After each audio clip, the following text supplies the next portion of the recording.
everybody? Welcome back to my channel. If you are new here, welcome to my channel. So first of all, I just want to apologize for the mess behind me. I have not been feeling that great, so my room is sloppy right now. I apologize, so ignore that. But anyway, this video is going to be a continuation, a part 2, I guess, of a video that I made a few weeks ago regarding my C. diff infection. So if you have not seen that video, go ahead and check that one out first. This one will make a little bit more sense. But basically, long story short, I have a history of C. diff. If you don't know what C. diff is, it stands for Clostridium difficile, and it is essentially a colon infection caused by a bacteria that is called C. diff. I have a history of it. I had it in 2017.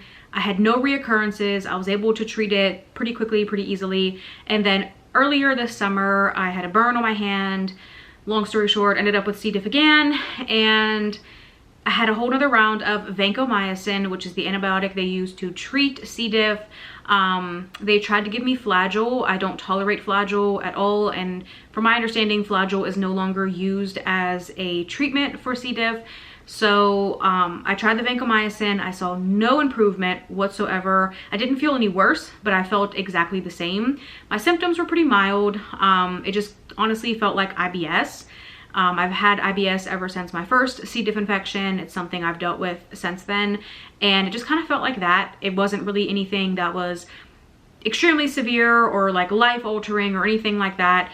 And I was honestly surprised when the test came back positive, but it did. And like I said, the antibiotic did not appear to be working. So fast forward 2 weeks after that antibiotic, that's basically where we're at now. I went back to urgent care, which was who had treated me for it the first time, and they're the ones who did the testing for it. So I went back and they did another test. Basically, it came back positive again. Now, I want to clarify, because I know people are going to wonder, like, is it the colonization test? It came back positive for both colonization and toxins. My doctor did confirm, my gastroenterologist did confirm that it is an active infection, and it's not just the spores colonized from the first infection. This is a reoccurrence. So I just want to specify that, because I know people always jump to that, and they always say like, oh, you know, you tested positive because you just had an infection and it's still in your system. But anyway, that might be kind of confusing if you don't know what all that means. But anyway, it did come back positive again, and this was last week. And this time they also checked for the strain, which was something that they had not done previously. And I'm assuming it's just because either I went to a different urgent care that used a different lab, or it's just because they knew that it was a reoccurrence and they wanted to find out if I had this particular strain.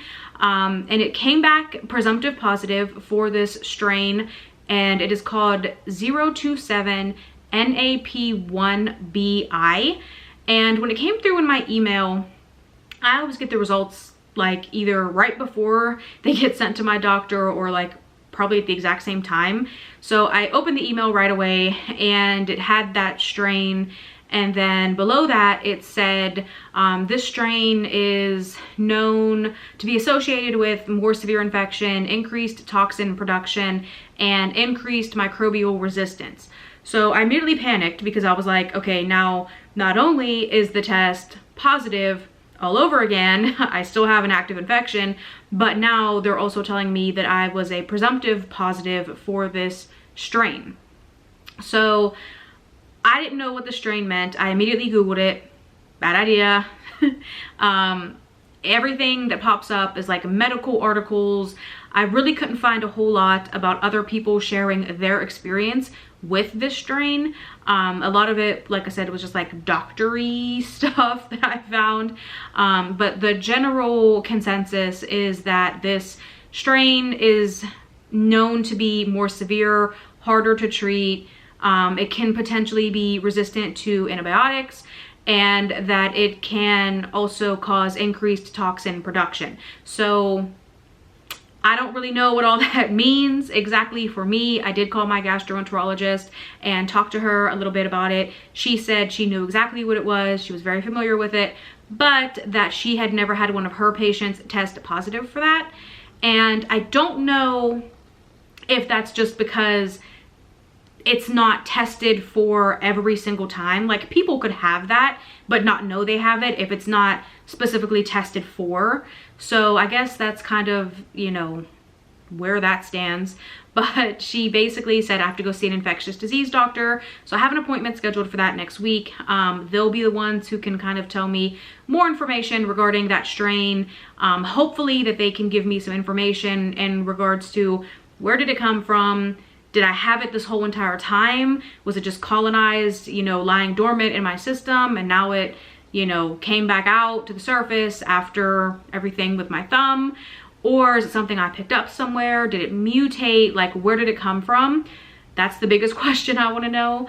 And then the other thing the infectious disease doctor is going to tell me is how they plan on moving forward in terms of treatment. So this round of vancomycin is not making any difference at all, just like the round I had a few weeks ago. I feel basically the same. I don't feel terrible. I mean, you know, I'm sitting up here talking to you guys. It did take me a whole week to be able to make this video because I was exhausted and laying on the couch pretty much every single day. But I finally found the strength to get up and do this. But I don't really know, like, what this means, what they're gonna do. Like I said, you know, the vancomycin does not seem to be helping. Excuse me, oh my gosh. The worst part of all of it in terms of symptoms has been the pain, because the pain is very intense, very, very bad pain. And if you've had C. diff, you know that pain.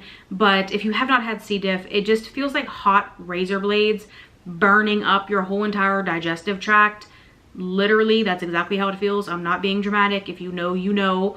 I am fortunate that a lot of people, when they hear C. diff, they immediately think like explosive diarrhea. I'm fortunate that that is not a symptom I have had with any of these infections so far. I have not had that, thank God, knock wood. I have had nausea, but it's just kind of like a low-lying, consistent nausea. It's not so bad to the point where I throw up like all the time, all over the place.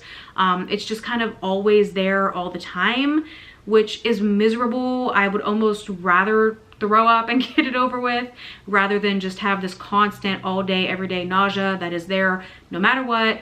If I have plain soup, it's there. If I eat a regular meal, it's there.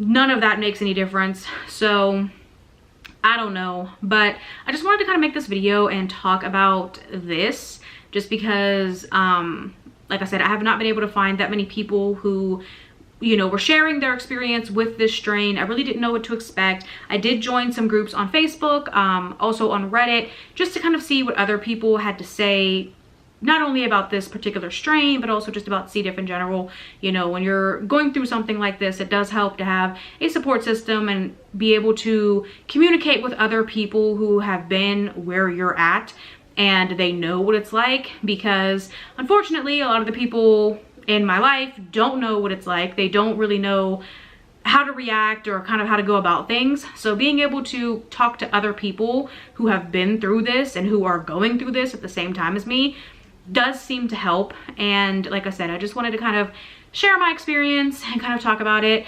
The other thing too is that I feel like sometimes people don't take it as seriously as they should. And by that, I mean the people around me, like immediate people around me, because they're not the ones going through it. So they don't understand that it is still a very serious infection. You know, yes, I'm young.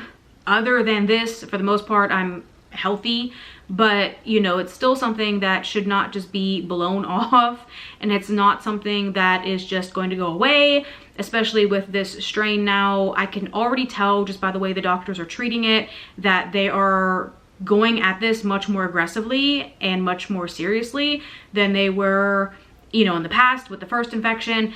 I also had, in 2019, I developed diverticulitis. Now they claim it wasn't from the C. diff.